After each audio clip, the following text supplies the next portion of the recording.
Good morning, students of class 11th. Today in our accountancy class, we are going to continue our chapter number 16, depreciation. Depreciation, chapter 16. First of all, we will do the accounting treatment of the straight line method. How do we used to give depreciation on the machinery with the help of straight line method. Straight line method के अंदर हम किस तरीके से accounting treatment करते हैं, entries pass करते हैं, वो आज हम पढ़ेंगे. See entries for purchase of asset. जब हमने एसेट परचेज की है, देखिए जब एसेट हमने क्रेडिट पे परचेज की है तो वेंडर का नाम, कैश में या बैंक में परचेज किया है तो टू कैश या टू बैंक आ जाएगा. ठीक है, तो एसेट्स अकाउंट डेबिट, एसेट हमारी आई है टू बैंक या वेंडर. डेप्रिसिएशन देते हैं उस वक्त क्या एसेट की वैल्यू कम होती है तो टू एसेट अकाउंट, डेप्रिसिएशन हमारा बढ़ जाएगा, डेप्रिसिएशन अकाउंट डेबिट.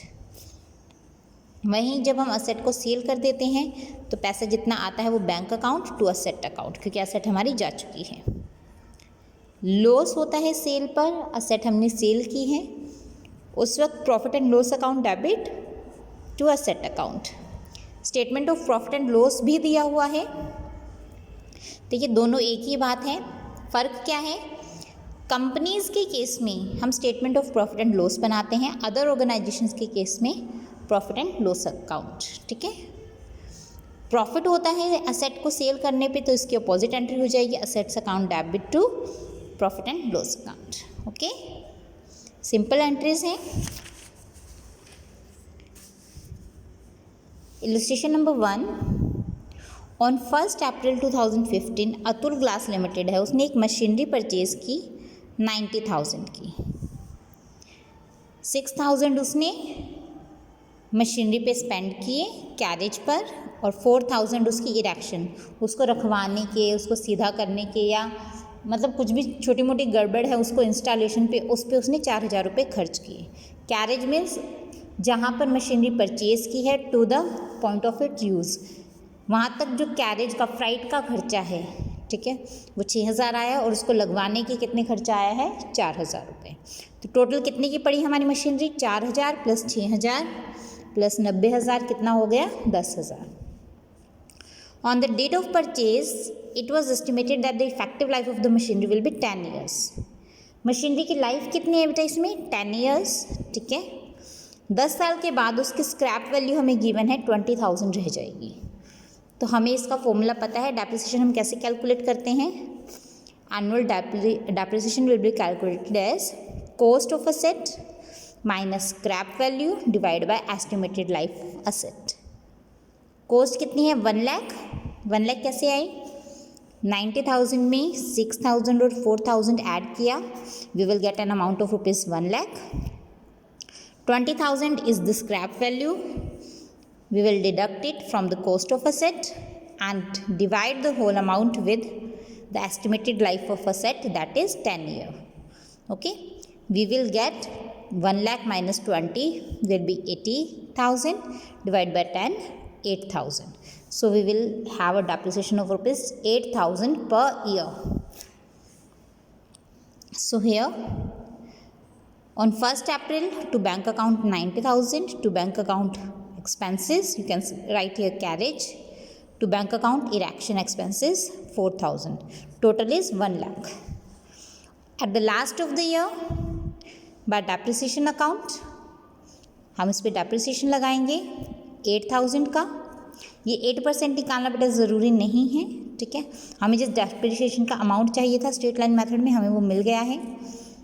कितना अमाउंट बच गया, 1 लाख में से 8,000 माइनस किया 92,000. 92,000 का ये वाला जो अमाउंट है हम उसको अगले साल शुरुआत में ले जाएंगे 1 अप्रैल 2016 में. To balance b d 92,000. इसके एंड में ही मार्च 2017 में बाय डेप्रिसिएशन दोबारा डेप्रिसिएशन लगेगा विद द सेम अमाउंट, क्योंकि ये स्ट्रेट लाइन मेथड है, सेम अमाउंट का ही डेप्रिसिएशन हर साल लगता है. बाय बैलेंस सी डी 92,000 में से 8,000 गए 84,000, तो यही अमाउंट हमारा आगे नेक्स्ट ईयर आ जाएगा. 84,000 हमने यहाँ कैरी फॉरवर्ड किया.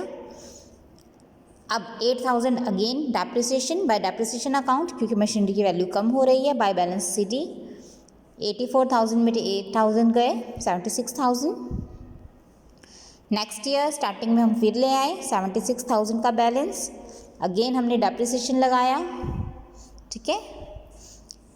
68,000 हमारा बैलेंस आया, 8,000 डेप्रिसिएशन लगाने के बाद 68,000 को हम नेक्स्ट ईयर ले गए 2019 में, ठीक है। इसी तरीके से हमारा डेप्रिसिएशन अकाउंट बनेगा। डेप्रिसिएशन अकाउंट कैसे, सी डेट पर्टिकुलर अमाउंट, इस साइड डेबिट और उस तरफ क्रेडिट, जिस तरह से मशीनरी अकाउंट बना है सेम। 31 मार्च को लास्ट में टू मशीन अकाउंट 8,000 का हमने डेप्रिसिएशन लगाया था। टू मशीन अकाउंट 17 में भी, 18 में भी, 19 में भी हर साल लगेगा। लास्ट में प्रॉफिट एंड लॉस में से ये हम कवर कर लेंगे, प्रॉफिट एंड लॉस में से कवर करेंगे, प्रॉफिट एंड लॉस में से हर साल हम प्रॉफिट एंड लॉस में से कवर कर लेंगे। या तो हम यहाँ लिख सकते थे by profit and loss account या by statement of profit and loss account, ठीक है, एक ही बात है। नेक्स्ट इलस्ट्रेशन नंबर 2 है। फर्स्ट में हमने एक ही मशीनरी खरीदी थी, इस इलस्ट्रेशन में हम एक से ज़्यादा मशीनरी खरीदेंगे। देखिए 1 अप्रैल 2015 को एक्स लिमिटेड ने परचेज की plant and machinery for ₹43,000। It was estimated that the effective life of the plant and machinery will be 10 years. Estimated life कितनी है 10 years, और 10 साल के बाद उसकी स्क्रैप वैल्यू कितनी है 3,000। तो 43,000 माइनस 3,000, 40,000 डिवाइड बाई 10, 4,000। तो इस मशीनरी पे डेप्रिसिएशन कितना लगेगा 4,000 के अमाउंट का पर ईयर। 1 अप्रैल 2016 इसको खरीदने के एक साल बाद कंपनी ने एक्स लिमिटेड ने परचेज़ की एडिशनल मशीनरी ऑफ ₹25,000 की मशीनरी परचेज़ की। उसकी एस्टिमेटेड लाइफ है 15 ईयर्स, स्क्रैप वैल्यू है 2,500। 25,000 minus 2,500 will be 22,500 divide by 15 कितना हुआ 1,500। जब आप इसको डिवाइड करेंगे 15 से हमारा कितना आ जाएगा पर ईयर डेप्रिसिएशन 1,500 का, ठीक है। 1 अक्टूबर 2017 को एक नई मशीनरी खरीदी 12,000 की, इसकी स्क्रैप वैल्यू है 2,000, estimated life 20 years. 12,000 minus 2,000 10,000, 10,000 divide by 20 will be 500।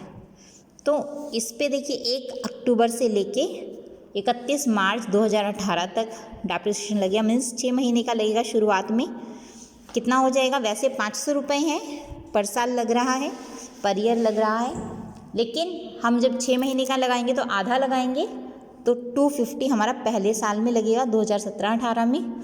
उसके बाद 18-19 में हमारा वापस वही 500 रुपये से डेप्रिसिएशन लगना शुरू हो जाएगा।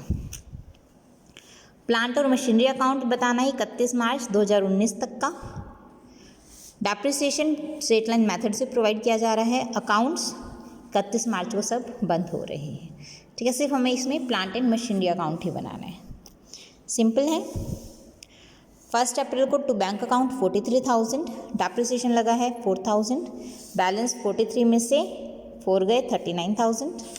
यही बैलेंस हम नेक्स्ट ईयर ले आएंगे 39,000 यहाँ। टू बैंक अकाउंट कितना, ये सब ध्यान से देखिए। टू बैंक अकाउंट 25,000, 25,000 की फिर से मशीनरी खरीदी ना हमने। डेप्रिसिएशन है पहली मशीनरी पे 4,000 है, नेक्स्ट पे 1,500 है, तो 5,500 टोटल डेप्रिसिएशन लगेगा दोनों मशीनरीज पे।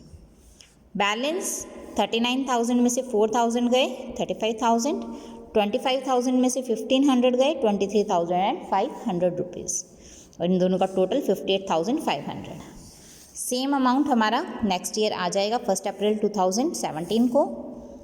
अब देखिए 35,000 पे कितना लगेगा 4,000 सेम अमाउंट का डेप्रिसिएशन लगेगा। सेकंड मशीनरी पे 1,500 का लगेगा जो पूरे साल का लग रहा है।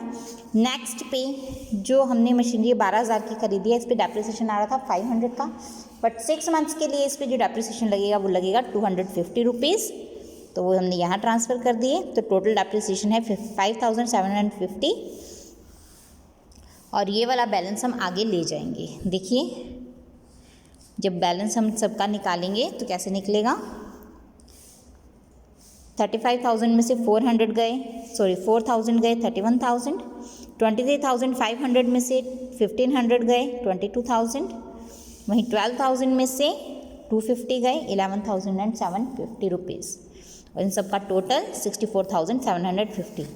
सेम अमाउंट इधर आ गया। डेप्रिसिएशन नेक्स्ट ईयर अब क्या पूरा पूरा लेगा, 4, 15 and 500, 6,000 total depreciation. Next year जब इसमें से बैलेंस माइनस करेंगे, 31 में से 4 गए 27, 22 में से 15 गए 20, और 20,500, 11,750 में से 500 गए 11,250, और इन सब का टोटल 58,750 हम नेक्स्ट ईयर किस में ले जाएंगे, अपने नेक्स्ट ईयर के बैलेंस में। ठीक है, 58,750 सेम बैलेंस हमारा यहाँ पर आ गया, 58,750 यहाँ पर हमारा आ गया। ठीक है, सिंपल है। नेक्स्ट क्वेश्चन देखिए, 1 अप्रैल 2015 को अशोका लिमिटेड ने परचेज़ की मशीनरी 5 लाख की। इसमें IGST भी दी हुई है 12%, बट हम IGST इनपुट हो चाहे आउटपुट हो उसको कंसिडर नहीं करते while making the machinery account. Okay, इसमें हमें मशीनरी अकाउंट बनाना है। डेप्रिसिएशन कैलकुलेट करते हुए 10% पर लगा हुआ है। सिंपल तरीके से हमारा आराम से डेप्रिसिएशन लग जाएगा, एक ही मशीनरी पर लगाना है। ठीक है, इसमें सेल किया है मशीनरी को हमने 2 लाख पे, तो 2 लाख पे डायरेक्टली हमारा लगेगा। ठीक है, बाय बैंक अकाउंट आएगा 2 लाख। ठीक है, डेप्रिसिएशन मतलब जितने भी उस पर हम लगा रहे हैं, जैसे अगर 9,000 का लगा रहे हैं तो सिर्फ 3 महीने के लिए लगाएंगे। क्यों? 1 अप्रैल को खरीदी थी, 31 मार्च को हमारे खाते बंद हो रहे हैं, तो 31 मार्च को ख़त्म हो रहे हैं, तो क्या होगा, मार्च से अप्रैल मई जून 3 महीने का क्या हुआ हमारे इसमें डेप्रिसिएशन लगेगा। ठीक है, पूरे साल का नहीं लगाएंगे, सिर्फ 3 महीने का। नेक्स्ट इलस्ट्रेशन नंबर 4, ये भी इजी है। ठीक है, सेम है, कुछ इसमें न्यू पॉइंट नहीं है। इसी तरीके से बेटा आपके ये सम्स बन जाएंगे 8 तक। इलस्ट्रेशन नंबर 8 तक आपके ये सम्स सारे हो जाएंगे। अगर इन सम्स में भी कहीं कोई कन्फ्यूजन आती है, कुछ पूछना है तो उसके बारे में प्लीज़ पूछिएगा। अगर ये सम्स हो जाते हैं तो आगे के सम्स करने की कोशिश कीजिएगा। So that's all for today and best of luck for your sums. Thank you बेटा।